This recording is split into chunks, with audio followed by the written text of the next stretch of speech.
স্বামী স্ত্রীর মধ্যে মহব্বত, সবগুলোকে দূরে সরিয়ে দেবে। কেন? তাদের কাজ ওইটা, আর আমার রসুলের কাজ হলো উম্মতে মুহাম্মাদিকে জোড়া। রসুলের রাস্তা, রসুল দেখিয়েছেন জান্নাতের রাস্তা, আর ওরা দেখাবে জাহান্নামের রাস্তা। আল্লাহর নবী আসতে 1500 বছর আগে বলেছিলেন, আবু হুরায়রা, তুমি রাস্তার ধারে যে ছোট্ট মতন গাছ লাগাচ্ছ, আমার কথা সব শুনতে পাচ্ছেন তো নাকি? হযরত আবু হুরায়রা, সেই বুখারী শরীফ হাদিসের মধ্যে আছে, হযরত আবু হুরায়রা রাদিয়াল্লাহু তাআলা আনহু রাস্তার ধারে একটা গাছ লাগাচ্ছিলেন। গাছ আল্লাহর নবী দেখতে পেয়ে আবু হুরায়রাকে বলেছিলেন, হে আবু হুরায়রা, তুমি যে এই রাস্তার ধারে গাছ লাগাচ্ছ, গাছ লাগানো ভালো কাজ, এই জমিনটা হলো আল্লাহর, এই সমস্ত গাছগুলো হলো আল্লাহর, আসমানটা হলো আল্লাহর। হে আবু হুরায়রা, তুমি যে ছোট মতন গাছ লাগাচ্ছ, এই গাছটা লাগানো ভালো কাজ, কোনো অসুবিধা নেই, কিন্তু আল্লাহর জমিনে তুমি লাগাচ্ছ। হে আবু হুরায়রা, আমি এই গাছ লাগানোর থেকে একটা উত্তম জিনিস আপনাকে বলে দেবো, আপনি শুনবেন? হযরত আবু হুরায়রা বলেছিলেন, লাব্বাইক ইয়া রাসূলুল্লাহ, হাবিবাল্লাহ, হুজুর আপনার কদমে আমার জীবনকে কুরবান করে দিয়েছি। আজ থেকে নয়, যবে আমি রাসূলুল্লাহর পাক হাতে হাত দিয়েছি, সেই দিন থেকে আমি প্রতিজ্ঞাবদ্ধ করেছি, জান মাল, পৃথিবীর জমিনে আমার ছেলে মেয়ে, জায়গা জমি, সব কিছু থেকে বেশি রাসূলুল্লাহকে আমি অন্তরে জায়গা দিয়ে ফেলেছি। ইয়া রাসূলুল্লাহ, হাবিবাল্লাহ, হুজুর আপনি বলবেন আর আমি শুনবো না? অবশ্যই হুজুর, আপনার প্রত্যেকটা কথার মধ্যে আল্লাহর দেওয়া নিয়ামত লুকিয়ে রয়েছে। হুজুর আপনি বলুন, আপনার প্রত্যেকটা কথার মধ্যে আল্লাহর দেওয়া নিয়ামত লুকিয়ে রয়েছে। আমি আবু হুরায়রা আপনার কথা শুনবো না, এটা হতে পারে না। আল্লাহর নবী সেই সময় বলেছিলেন, আবু হুরায়রা, তুমি যে গাছ রোপণ করছো, তুমি এই গাছের থেকে বেশি যদি একটা কাজ করতে পারো, এই গাছের মতনই আল্লাহ তোমাকে এর থেকে বেশি ইজ্জতের মাকাম দান করবে। সেটা হলো কি আবু হুরায়রা? তুমি প্রত্যেকদিন নামাজ পড়ে এটা পড়তে থাকো, সুবহানাল্লাহ, আলহামদুলিল্লাহ, লা ইলাহা ইল্লাল্লাহ, আল্লাহু আকবার, সুবহানাল্লাহ, আলহামদুলিল্লাহ, লা ইলাহা ইল্লাল্লাহ, আল্লাহু আকবার। যত তুমি বলবে, জান্নাতে আল্লাহ তোমার নামে গাছ রোপণ করতে থাকবে। আমরা তো ঈমানদার। আবু হুরায়রা ঈমানদার ছিলেন। আবু হুরায়রা নবী পাকের কথার উপরে আমল করেছিলেন, কিন্তু হাদিসের মধ্যে আপনি কোন জায়গায় দেখাতে পারবেন যে আবু হুরায়রা রাদিয়াল্লাহু তাআলা আনহু রাসূলুল্লাহর দুশমনী করেছিলেন? আবু হুরায়রা রাদিয়াল্লাহু তাআলা আনহুকে যেভাবে রাসূলুল্লাহ মেসেজ দিয়েছেন ইসলামের দ্বীনের, সেইভাবেই তেনারা চলেছেন। না উপরের দিকে গেছেন, না নিচের দিকে গেছেন, না বেশি না কম, একদম নবী যেটা বলেছেন সেটা। আর আজকের দিনে আমরা রাসূলের উম্মত, জানি 5 ওয়াক্ত নামাজ ফরজ, জানি রোজার মাসে রোজা ফরজ, জানি মাল বেশি হয়ে গেলে একটু যাকাত দিতে হবে, জানি আমরা সাহেবে নিসাব হয়ে গেলে হজ করতে হবে, জানি আমরা সাহেবে নিসাব হয়ে গেলে কুরবানি করা আমাদের জন্য ওয়াজিব, এটা করতে হবে। কিন্তু আপনি বলুন 100% এর মধ্যে 100% মধ্যে 100% কি ইসলামের ভুক্তভোগী আছে? আপনি বলে দেন তো দেখি। যদি 100% এর মধ্যে 100% ইসলামের ভুক্তভোগী থাকতো, ইসলামের অনুসরণ হতো, তাহলে এই যে বেঈমানরা আজকে বলছে মসজিদ, মাদ্রাসা, খানকা, এগুলো সব বলছে, আমাদের বলার শক্তি পেত?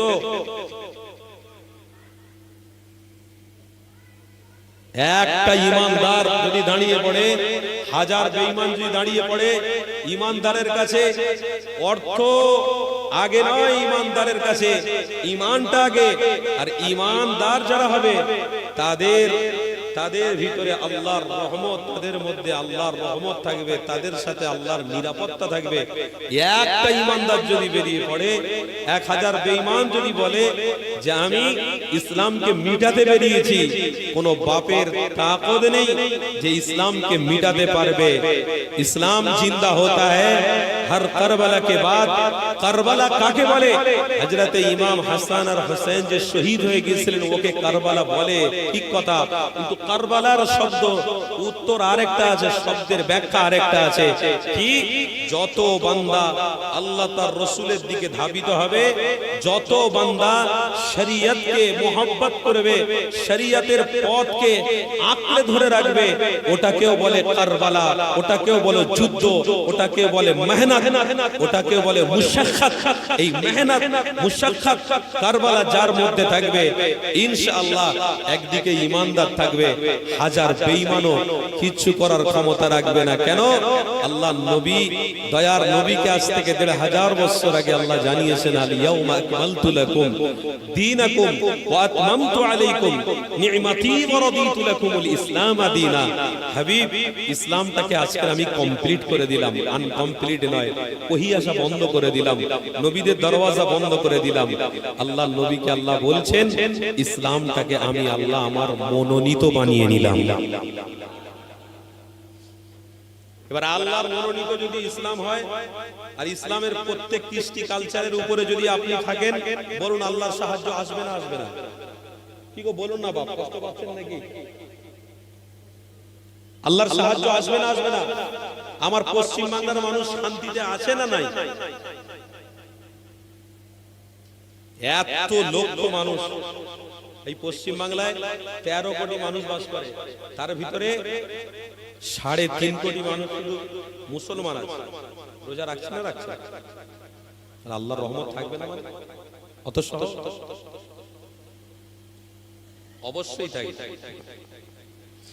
কেন না আল্লাহ নবী আসতে 1000 বছর আগে জানিয়েছে, আমার সাহাবারা শুনে নেন, আমি রাসূলুল্লাহ জানিয়ে দিলাম, ইসলামের অনুসারী যারা হয়ে থাকবে, ইসলামকে যারা মহব্বত করবে, অবশ্যই আমার আল্লাহর পক্ষ থেকে তারা সাহায্য পাবে, নিরাপত্তা পাবে, রহমত পাবে। আমার আল্লাহ তাদেরকে হেফাজত করবে, তাদের জন্য কোনো ভয় করার চিন্তা করার দরকার নেই। দুনিয়ার মানুষরা তাদেরকে গরিব গরিব গরিব বলে বলে ডাকতে পারে, দুনিয়ার মানুষরা তাদেরকে এমন করে ভিখারি বলতে পারে। এ যুবকেরা, আমার রাসূলুল্লাহ তো গরিব ছিল, কিন্তু আমার রাসূলুল্লাহ হাকিকাতের গরিব ছিলেন না গো। আমার রাসূলকে আল্লাহ আমির বানিয়েছিলেন, আমার রাসূলুল্লাহকে আল্লাহ অনেক দৌলতের মালিক বানিয়েছিলেন, আমার হাবিবুল্লাহকে আল্লাহ এমনও ক্ষমতা দিয়েছিলেন, আমার রাসূলুল্লাহ যদি ইশারা করে উহুদ পাহাড়ের দিকে, আমার আল্লাহ উহুদ পাহাড়টা সোনায় পরিণত করে দেবে। কিন্তু আমার নবী পাক গরিব ছিলেন না গো। আমার রাসূলুল্লাহ কিন্তু গরিবীটাকে পছন্দ করে ফেলেছিলেন। কেন? আমার নবী পাক জানতেন আমার উম্মতিরা অনেকে গরিব হবে, আমার উম্মতিরা অনেকে ভ্যান চালিয়ে খাবে, আমার উম্মতিরা অনেকে রাজমিস্ত্রি করে খাবে, তবু আমার উম্মতিরা ইবাদত করবে, সিজদা করবে, কারোর কাছে মাথা নত করবে না, কারোর কাছে ভিক্ষা চাইবে না, তবুও জালেমদের পাল্লায় পড়ে গিয়ে সুদ নেবে না, তবুও জালেমদের পাল্লায় পড়ে গিয়ে হারামটাকে তারা বেছে নেবে না। আমার রাসূলুল্লাহ এটা আগে থেকেই জানতেন। কেন? আমার রাসূলুল্লাহ জানতেন। এই বিষয়ে আপনাদেরকে জানিয়ে দিই, আমার আল্লাহ আমার হাবিবকে সব কিছু জানার ক্ষমতা দিয়েছিলেন। এই জন্য আমার আল্লাহ আমার হাবিবকে জানিয়েছিলেন, আয় আমার হাবিব আপনি জানিয়ে দেন, ইন্নামা বুইসতু মুআল্লিমান, আমি তামাম পৃথিবীর মানুষের জন্য আমার হাবিবকে আমি আল্লাহ শিক্ষা গুরু হিসেবে বানালাম। আমার হাবিবুল্লাহ হলো সমস্ত শিক্ষা গুরু। আমার রাসূলুল্লাহ তাকে যাও, আমার রাসূলুল্লাহ দিকে থাকো, তুমি সর্বশিক্ষা পেয়ে যাবে। এই জালেমদের কাছে গেলে এই জালেমরা আপনাকে সুদের কথা বলবে, এই জালেমরা আপনাকে হারামের কথা বলবে। এই অন্যায়কারীদের কাছে চাইলে তারা গল্প করতে করতে নামাজকে ছাড়িয়ে দেবে। একজন ভালো নামাজি ব্যক্তি যখন কোন জালেমদের সাথে বন্ধুত্ব করে ফেলবে, করবে, তারা হোটেলে বসে খাবে, রোজার মাসে রোজাটাকে ছেড়িয়ে দেবে।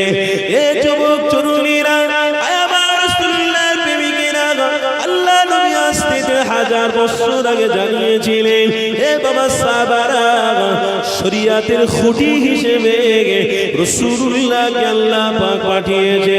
তোমরা রাসূলুল্লাহকে যদি অনুসরণ করো সব কিছু তোমরা পেয়ে যাবে, কোনো দিক তোমাদের অসুবিধা হবে না। তাই আপনার নবীর উম্মত আমি আপনি, আজ আমরা আমার রাসূলুল্লাহ দেখানো রাস্তাটাকে মজবুত করে ধরে রেখেছি।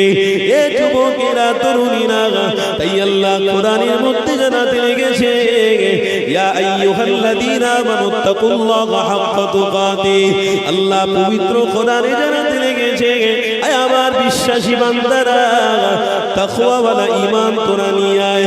তাকওয়াওয়ালা ঈমান মানে হারাম থেকে বেঁচে থাকবি। তাকওয়াওয়ালা ঈমান মানে মানুষে অন্যায় থেকে বেঁচে থাকবি। তাকওয়াওয়ালা ঈমান মানে মা বাপের সাথে সৎ ব্যবহার করবি। তাকওয়াওয়ালা ঈমান মানে সবার সাথে হুসনে সুলুক ব্যবহার করবি। তাকওয়াওয়ালা ঈমান মানে আমার আল্লাহ জানাতে লাগলেন, ওরে আমার বান্দারে, আমার রাসূলুল্লাহ কেমন তাকওয়া দেখিয়ে দিয়ে গেছে।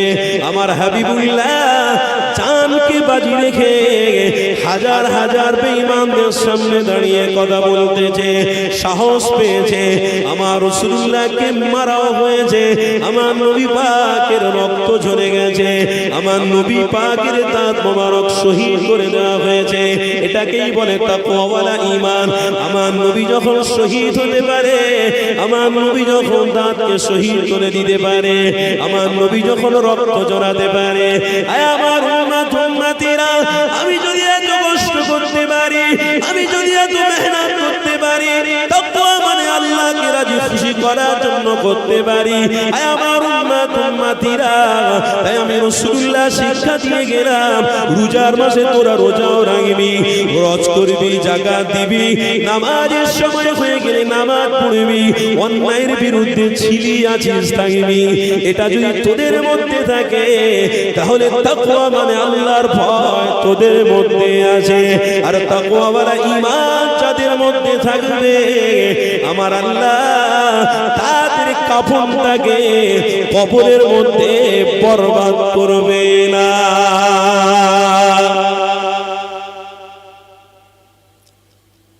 52 বছরের লাশ পাওয়া গেছে।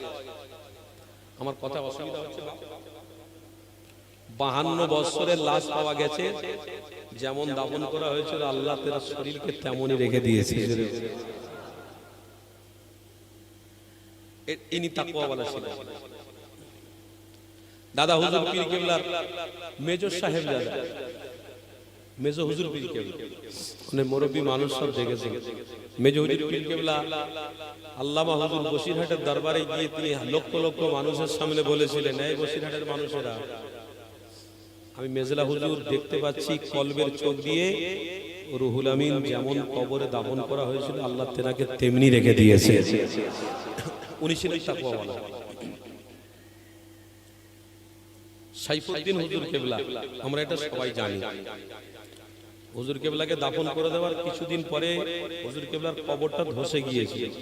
হুজুর কেবলার কবর থেকে এমন খুশবু বেরোচ্ছিল, ইমানদারদের বোঝাই যাচ্ছিল সাইফুদ্দিন হুজুর, দাদা হুজুরের রক্ত তো একদিকে, কিন্তু ওনার ভিতরে তাকওয়া মানে আল্লাহর ভয় ছিল।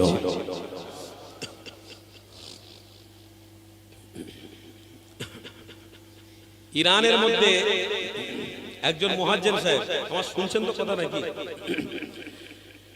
ইরানের মধ্যে একজন মুহাজ্জির সাহেব আজান দিতেন, একদিন ফজরের আজান দিতে গিয়ে তেনার ইন্তেকাল হয়ে গেছিল।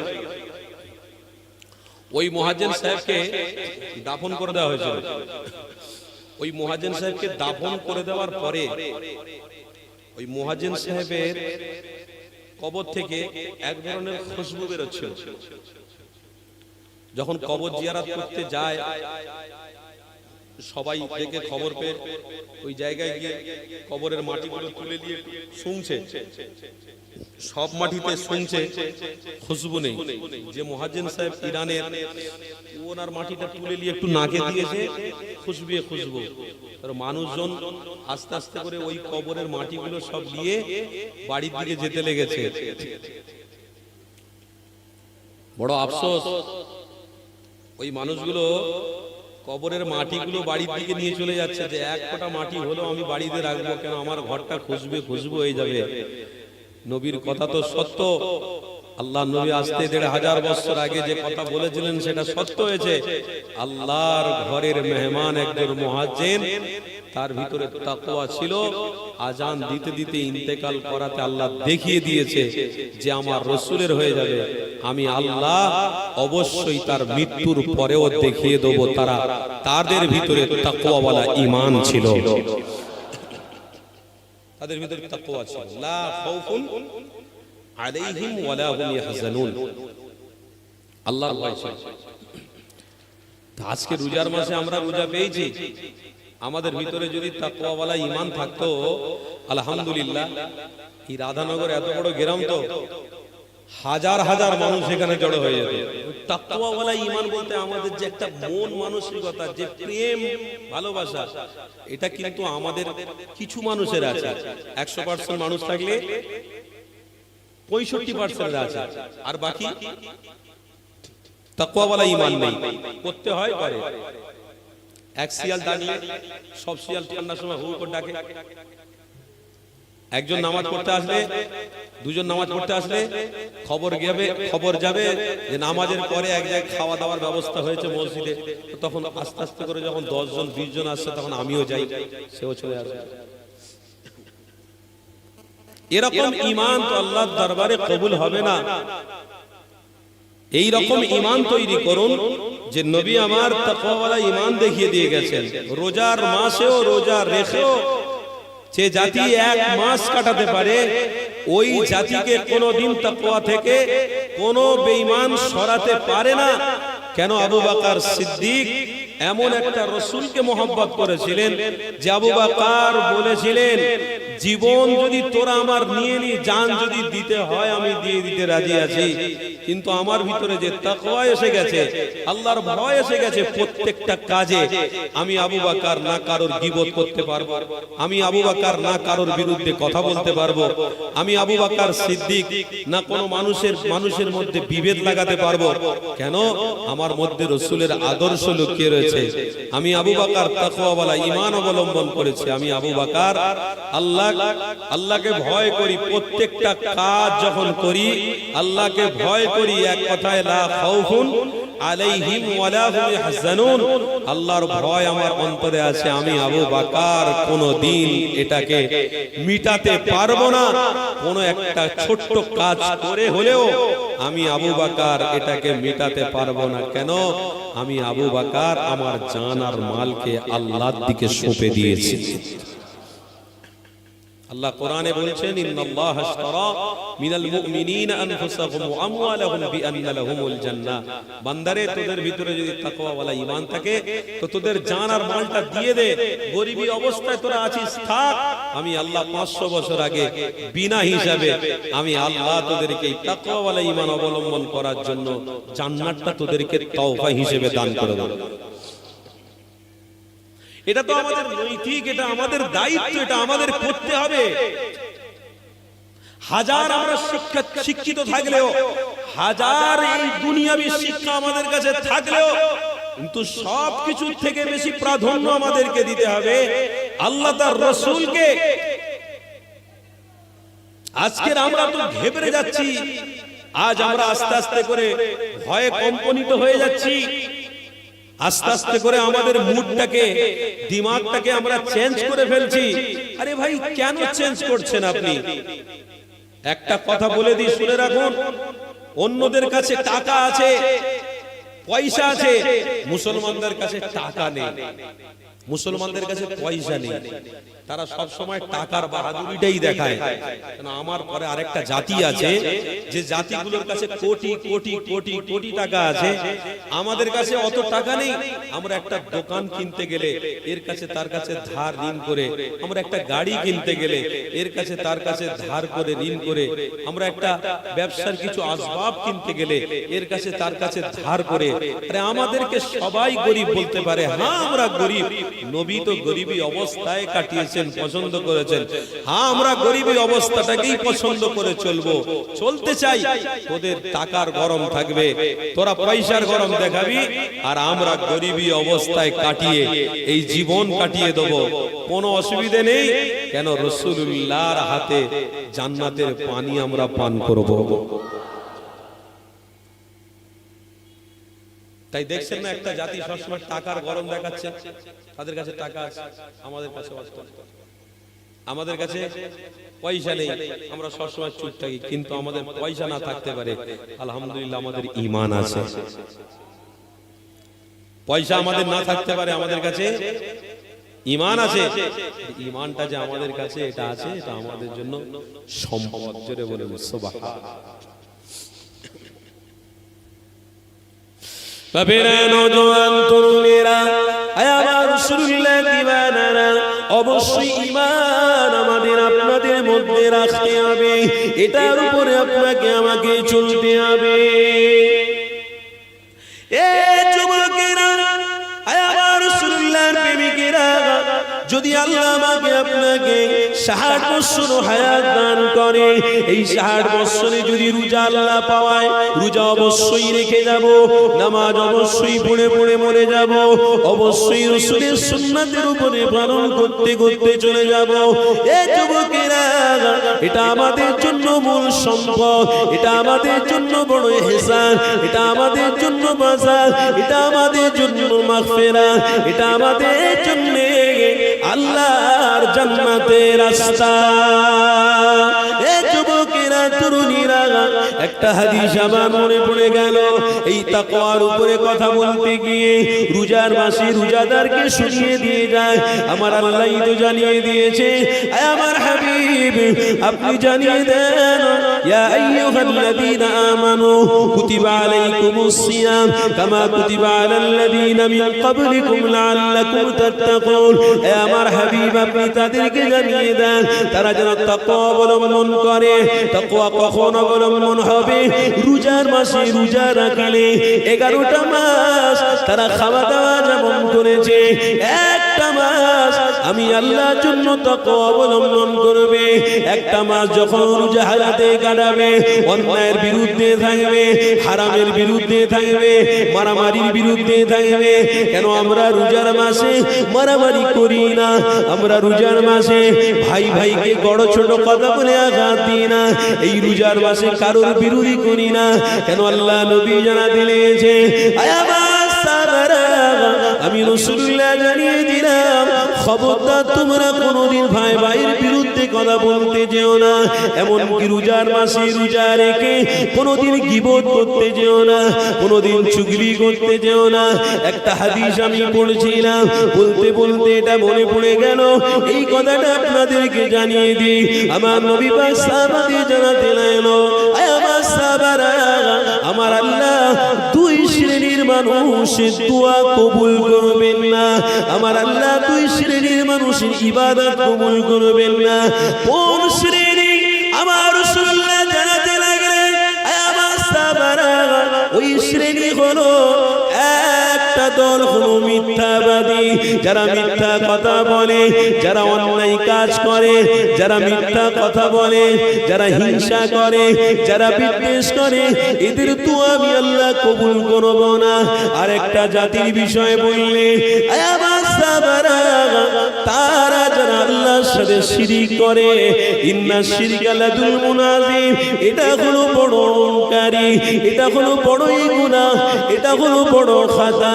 এটা যারা করবে, আমি আল্লাহ আমার দরবারে দোয়া কবুল হবে না, আমার দরবারে নামাজ কবুল হবে না। শিরিক করা যাবে না, মিথ্যা এবং হিংসা করা যাবে না। হিংসার শিরিককারীদের ইবাদত আল্লাহর দরবারে কবুল হবে না, দোয়াটাও কবুল হবে না। বুখারী খুলে দেখে নাও, আল্লাহ নবী আজ থেকে 1000 বছর আগে জানিয়েছে। এ যুবকেরা, তাই আল্লাহ আমার রাসূলকে জানাতে লাগলেন, আমার হাবিব আমার আপনার উম্মতিদের জানিয়ে দেন তারা যেন শিরিক না করে, তারা যেন হিংসা না করে। এই জন্য আমার আল্লাহ নবীকে জানাতে এলো, আমার হাবিব আপনি জানিয়ে দেন তারা রমজান মাসে রোজা রাখবে। এই রোজাটা যারা রাখবে তাদের ভিতরে তাকওয়া আসবে, আল্লাহর ভয় তারা রোজা রাখবে। হে আমরা আল্লাহর ভয়ে রোজা রাখি, খানা আমাদের সামনে থাকে খাই না, আমরা আল্লাহর হুকুমের অপেক্ষা করি। আল্লাহর হুকুম যখনই হয় ওই সময় আমরা মুখে খাবার তুলি। আমরা বাজারে বাজারে ঘুরি, তবুও কিন্তু খাবার মুখে নিই না। আমাদের চোখের সামনে অনেক রকমের খাবার বিক্রি হয়, এই খাবারগুলো আমরা মুখে তুলি না। কেন? আমার আল্লাহ দেখতে পাচ্ছে, দুনিয়ার কোনো মানুষ জানুক আর না জানো, আমার আল্লাহ তো দেখতে পাচ্ছে।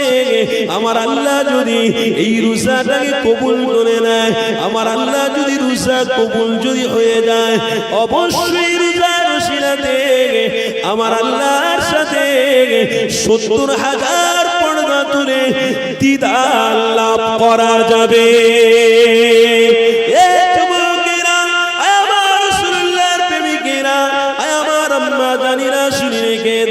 তাই আমার আল্লাহ জানাতে লাগলেন, আমার হাবিব আপনি তাদের জানিয়ে দেন তাকওয়াওয়ালা ঈমান তারা যদি অবলম্বন করতে পারে, আমি আল্লাহ তাদের পক্ষ রয়েছি। তাই রমজান মাসে কারোর বিরুদ্ধে কথা বলা যাবে না, এই রমজান মাসে গীবত চুগলি করা যাবে না। আমার রাসূলুল্লাহ জানাতে লাগলেন একটা মাস যদি রোজা রেখে এগুলো তারা করতে পারে, 11টা মাসও তার এই সমস্ত খারাপ থেকে বিরত থাকবে। এই 11টা মাস যদি বিরত থাকে, এক কথায় রমজান মাস নিয়ে 12টা মাস যদি তারা এই সমস্ত কাজ থেকে বিরত থাকে, আর যদি আমি আল্লাহ তাদের মৃত্যু দিয়ে দিই, অবশ্যই তাকওয়া ঈমান অবলম্বনকারী হওয়ার জন্য আমার আল্লাহ তাদের জান্নাতি বানিয়ে নেবে। আর জোরে বলুন